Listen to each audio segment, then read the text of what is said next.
What is up, everybody? Welcome to Heads Up Play SEC Preview. We are wiping down, wipe, with the LSU Tigers today. Let the band play neck. We are going with the Tigers. Who are the real Tigers of the SEC? Because if it's on me, I'm taking the one that's won 3 national championships in the past 20 years. That being the LSU Tigers. I think it is Clemson, but They're not in the SEC. They should be though. That's the real Death Valley. That's dude, that's a big debate. That's a big debate. So let's get into it. Brian Kelly, year 3. The man has done awesome the first 2 years. I mean, in my standards, awesome. I don't know what LSU fans think because, they think they're Alabama standards, but awesome in my opinion. You have a Heisman winner second year. You beat Saban the first year. I mean, I don't see how. I mean, besides the defensive woes, I don't see how you could say it's been a bad year, a bad tenure with Brian Kelly with a record of 20-7. Yeah, look, this has been a fantastic hire, honestly, for LSU. And you and I, when it happened, we were not doing the podcast back then, but when they hired Brian Kelly for all those millions and millions of dollars, I remember talking to you and like, that's a great hire. And it has been great so far. I mean, 10 wins first season, 10 wins last year. You've had a Heisman winner, as you said, and Jaden Daniels, who put up historic numbers. Massive. But the big question mark with LSU last year and going into this year, we'll talk about it, is the defense. But, I mean, the offensive numbers that they have been putting up have been crazy. 20-7 overall record. I would say it's been not an A-plus hire so far for LSU, but probably an A-minus. If not for the defensive stuff, you might be sitting here as an A-plus hire so far. It's been one of the, besides the Kirby Smart at Georgia, most recent, I think in the last 10 years hire, that it's up there. I mean, I'm not going to grade Kalen DeBoer at Alabama yet, but it's up there. Yeah, we'd have to see Kalen's first year before we give any sort of a grade on it, because we just don't know. But we've seen 2 years now of Brian Kelly, and it's worked out really well. And the defense last year was historically bad. LSU is known for having great defenses. They've had some really good offenses in the past, aside from last year and the year before. People don't realize on how good of players have. I mean, I'm sure people do. They're, if not as talented, there might be more talented than Alabama when it comes to like athletes that come to LSU. Oh, the Louisiana pipeline for defensive talent is incredible. Some of the best in America. And I mean, you look back at that 2011 season, remember with Tyrann Mathieu, the Honey Badger, and that fantastic defense. Of course, they beat Alabama in the game of the century. 9-6. 9-6. Of course, they lost the national championship to Alabama later Couldn't on. Get past the half the yard line. Couldn't get past that. And you know who else couldn't get past the 50-yard line was Leonard Fournette in 2015 or 16 or whatever it is. I will say, in my opinion, he's one of the most overrated running backs. I agree. Great season, but it's like you couldn't get past Alabama whatsoever. But LSU, I'll take Toby Gerhart over Leonard Fournette anytime. Heck yeah, he's a Heisman contender. Give me Darren McFadden. I would take Darren McFadden over. I'd take Darren McFadden over just about anybody. Darren McFadden was so underrated. He should have won a Heisman. He should have. But yeah, LSU defense is going to get addressed this year with the defense coordinator from Missouri. What's his name again? Blake Baker. Yes. Number 25 ranked defense last year at where, John Rivers? The real Tigers of the SEC in Missouri. The Missouri Tigers. This guy, you remember, and we're going to talk about Missouri here in a week or two or whatever, but last season, Missouri, preseason, nobody had a hotter seat than Eli Drinkwitz, and he leads them to a Sugar Bowl win over Ohio State with a great defense under Blake Baker, and of course a fantastic offense with all of them, Cody Schrader and all them. But I think that was a fantastic hire. I really think he can up that defense. I truly think this is the job. If he does well with this first year, he can get a head coaching job this next year. Probably. Now, my question with it is, you have a lot of the same returning production from last year.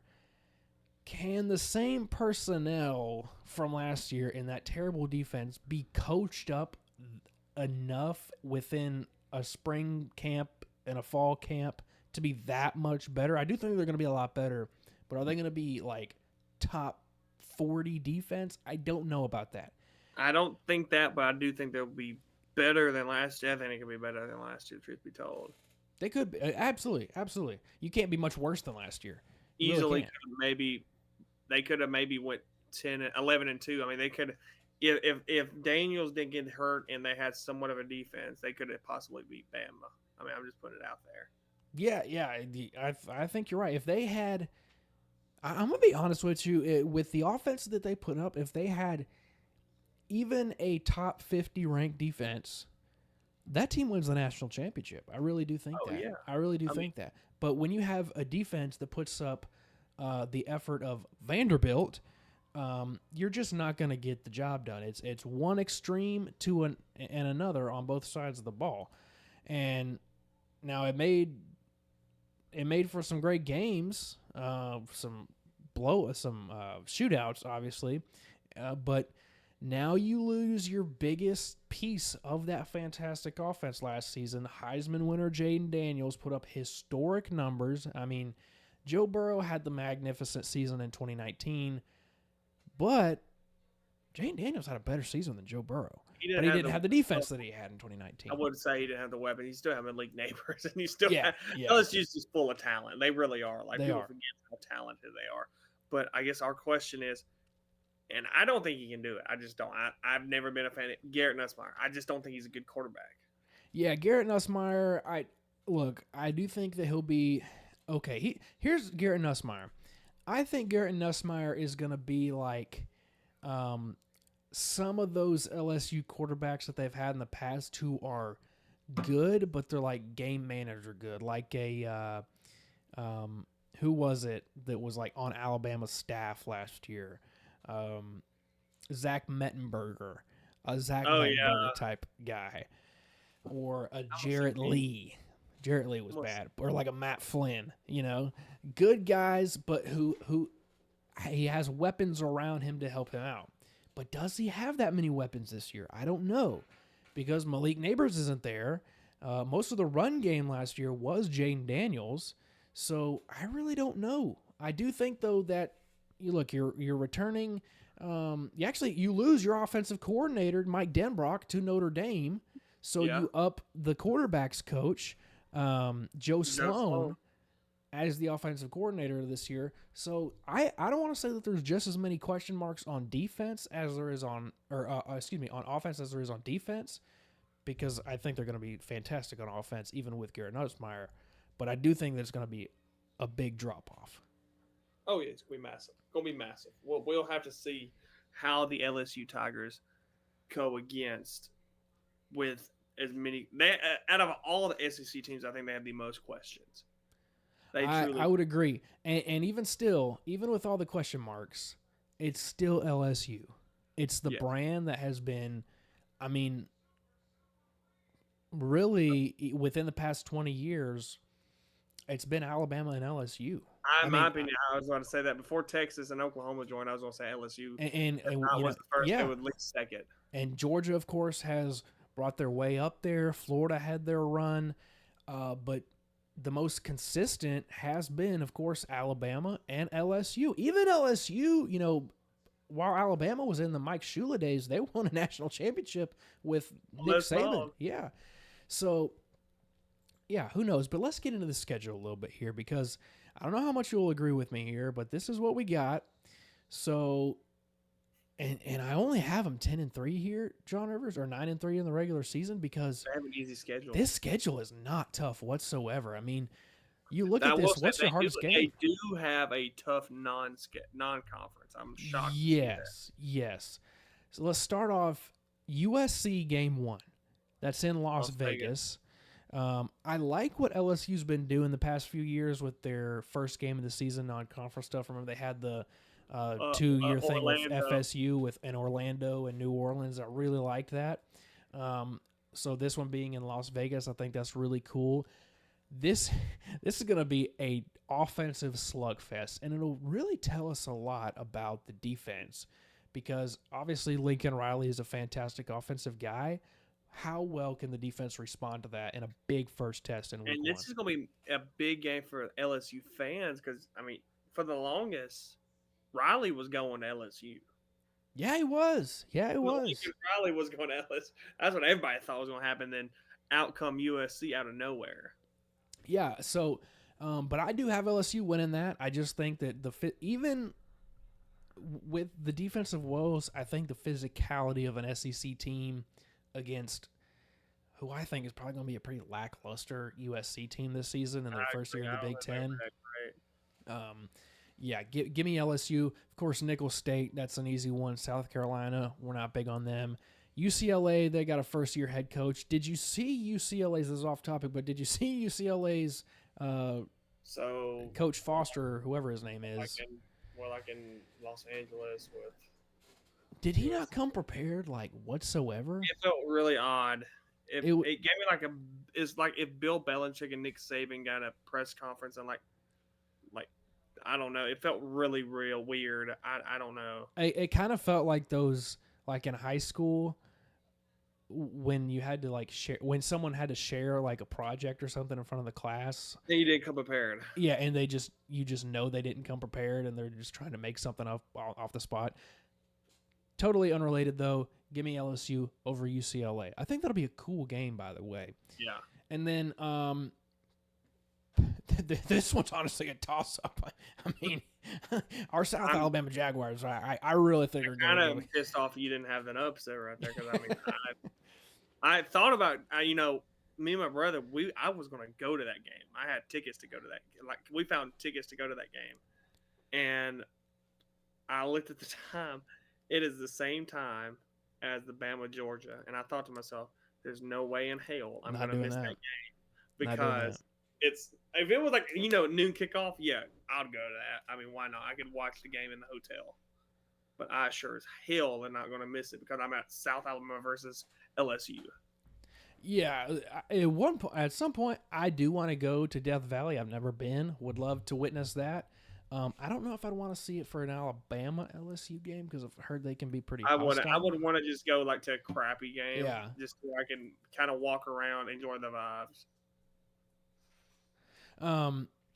But okay, first loss on the season, Ole Miss. Ole Miss. I agree with that. You and I were pretty big on Ole Miss this year. Of course, Lane's done fantastic in the portal and recruiting, and I think they're going to have a really good defense and, of course, a really good offense. Now, that game will be in Death Valley. I think that's going to be huge. But give me Ole Miss. I think that'll be a big win for Lane. And then you go on, you beat Arkansas, of course. Sam Pittman, he's not going to be the coach by that time. I can almost guarantee that. And then we just did our Texas A&M video, which you guys can go back and watch because this video will be uploaded after that one. And we have Texas A&M beating LSU. We do. Now, because we're just kind of high on A&M. We're higher on A&M than we thought, and LSU, that's going to be a point where you got a really good offense likely with A&M, and who knows about that defense. And then arguably the biggest rival for LSU, Alabama. Come on. That game's also in Tigers in Death Valley, but I don't want to get too into it because we're probably going to have a long video for our Alabama preview. But give me Bama on that one. Are you in agreement there? And then you win your last 3 games of the season. You beat LSU or Florida likely in the Swamp. You got Vandy and then Oklahoma, who we're not too high on. You guys can go back and watch that video as well. I think I agree 100%. Kind of a little bit lenient towards South Alabama and Vandy, but I think that the LSU Tigers will prevail. The only game I think and we kind of mentioned it, A&M and maybe Ole Miss. I don't know, with it being at Death Valley. Ole Miss beat LSU last year. they might want revenge. I'm not 100% sure. Look out. I don't know. Let's see. I got to look this up on the spot. So the third game of the season, don't be shocked. I'm putting this out there. Upset alert for LSU at Williams-Brice Stadium, South Carolina. I got them winning. But I think Shane Beamer is going to have his team hyped for that game. And, South Carolina always pulls off some crazy upset every year. They did it against Tennessee, beat the crap out of them 2 years ago. Yeah. They did it last year with somebody. They played Georgia really close or something. Be looking out for Beamer ball in that game of the season. So, but guys, I think that does it. That wraps us up for our LSU preview. Oh.